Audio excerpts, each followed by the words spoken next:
Olá, essa é mais uma apresentação referente agora à terceira unidade da disciplina Sistemas de Tempo Real da UFRN.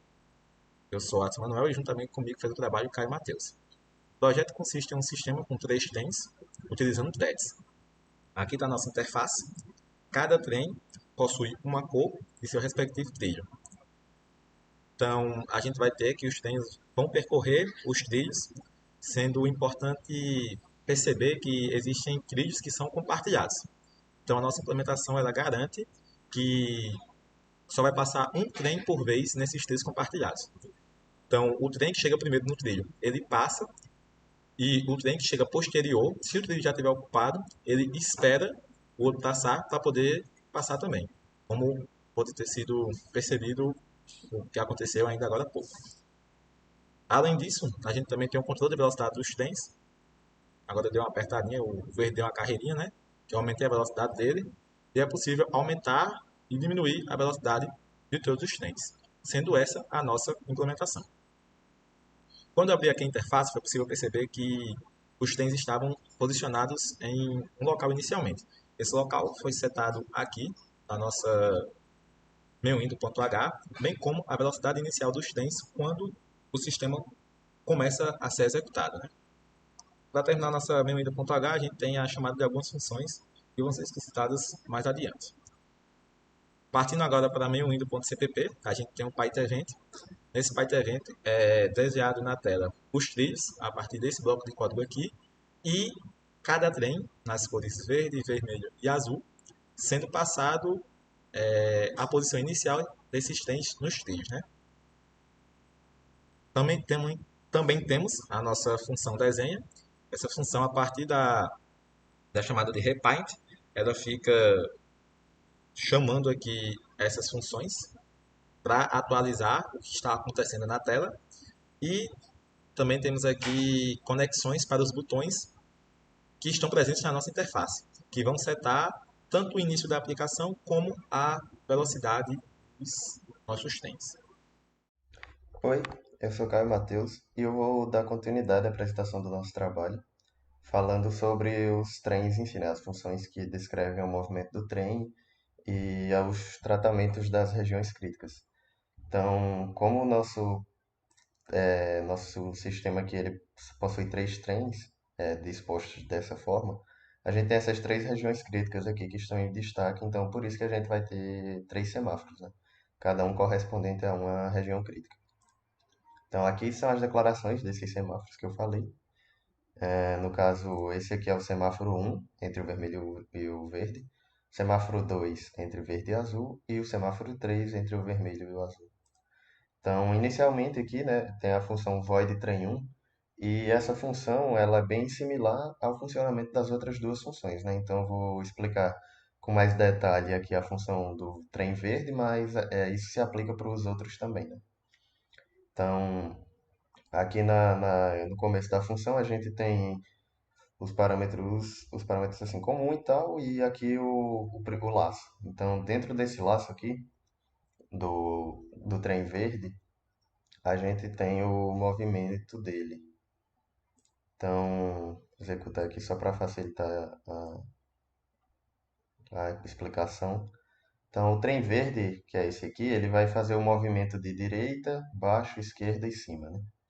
Então, aqui começando pelo da direita, a gente vê que ele começa nessa posição e a gente vai percorrer para a direita até chegar nesse ponto aqui, né, nesse limite. E a partir daí a gente vai ter que descer.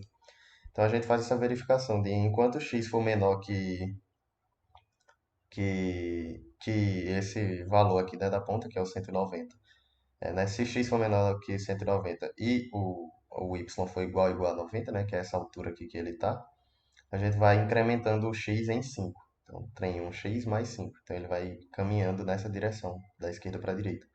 Até que ele chegue nessa esquina, digamos assim, né? Então, quando ele chega aqui, que é o ponto exato onde um x igual a 190, a gente tem que solicitar o recurso do semáforo e fazer essa verificação se aqui é possível realizar a passagem, né? Senão vai dar conflito. Então, o que é que a gente vai fazer aqui? A gente vai solicitar o recurso do semáforo 1, que é esse aqui. E aí, caso seja possível, ele continua incrementando, né? Continua caminhando, só que dessa vez agora para baixo, nesse caso aqui. Então, ele vai, nesse caso aqui, caminhar o y para baixo até que ele chegue nesse ponto. E aí, quando chega nesse ponto, significa que ele já percorreu essa região crítica aqui, então ele pode liberar a passagem, né? Então a gente vai voltar o recurso para o semáforo. De que modo? A gente solicitou o recurso com o SEM-Wait aqui, na entrada da região crítica, digamos assim. E agora que a gente saiu da região crítica, a gente pode liberar a passagem, né? Então a gente vai dar o SEM post semáforo 1. Então inicialmente aqui a gente esperou, né, o trilho para esperou na entradinha aqui desse trilho da região compartilhada para verificar.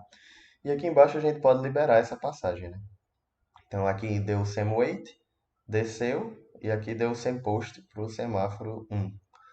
E aí, no caso, nesse ponto aqui, ao mesmo tempo que a gente está dando esse sem-post aqui, né, a gente está liberando o semáforo 1, a gente também está esperando o semáforo 2, porque nesse ponto o trem verde, ele acabou de passar, né, pela região crítica com o trem vermelho, mas já entrou na região crítica com o trem azul. Então a gente tem que liberar um ao mesmo tempo que espera o outro.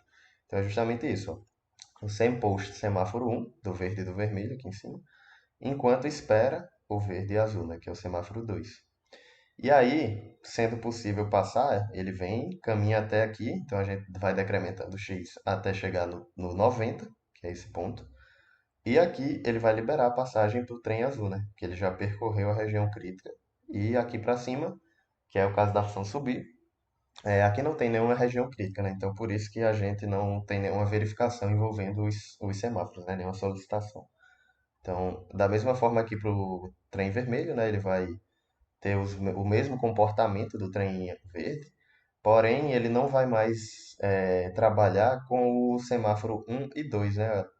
No caso do trem vermelho, ele trabalha com o semáforo 1 e 3, mas a questão da lógica é a mesma, né? Ela se mantém, dessa questão de liberar e solicitar o recurso do semáforo.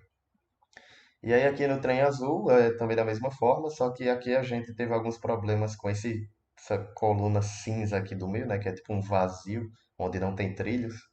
Então a gente acabou fazendo essa verificação aqui, essa transição de semáforo 2 para o semáforo 3 do trem azul. A gente fez essa verificação separada aqui, que era para facilitar a visualização, né, ficar mais fácil de ver. Então ele deu esse pulo aqui. Mas o resto é a mesma coisa, né? A gente faz essas mesmas verificações. Aqui ele vai esperar o trem verde, aqui ele libera o trem verde enquanto espera o vermelho, e aqui ele libera o vermelho. E aqui sem verificações. E claro, também, né, esqueci de comentar, mas todos esses trens eles estão associados a uma velocidade, que é justamente aqui do controle da velocidade, né? Então, no caso do trem 3, que é o azul, ele está correspondente aqui, né, à velocidade 3, que é essa terceira coluna aqui de controle de velocidade. E aqui embaixo a gente tem a nossa função de começa, porque bom, o nosso sistema ele tem um botão de iniciar, né? E aí facilita que a gente inicie os semáforos todos juntos e tal, assim como as threads, que a gente fez cada uma para um trem, né? E essa aqui para a função de desenhar as coisas na tela, que foi comentada antes. E aqui depois a gente destrói os semáforos. Então, assim, o fato da gente colocar essas restrições de semáforos da mesma forma em todos eles faz com que eles sempre esperem e verifiquem se é possível realizar essa passagem.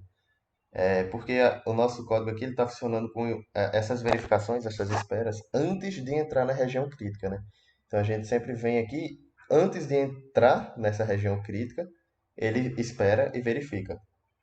E aí o vermelho, ele vai fazer essa mesma coisa. Antes de entrar, ele vai verificar. Então, isso faz com que eles não tenham o caso do deadlock, né? Onde eles vão ficar esperando um deles ou eles vão se cruzar. Nesse caso aqui, eles estão vindo e esperando. Eles entram aqui, esperam e verificam se podem passar da mesma forma para o vermelho e para o azul, né? E aqui embaixo tem só a função do controle da velocidade, né? Onde a gente vai ficar alterando a velocidade aqui, né? Incrementando, diminuindo, para o verde, para o vermelho e para o azul. Mas nossa aplicação é basicamente essa daqui. Então, agradecemos a atenção. Muito obrigado.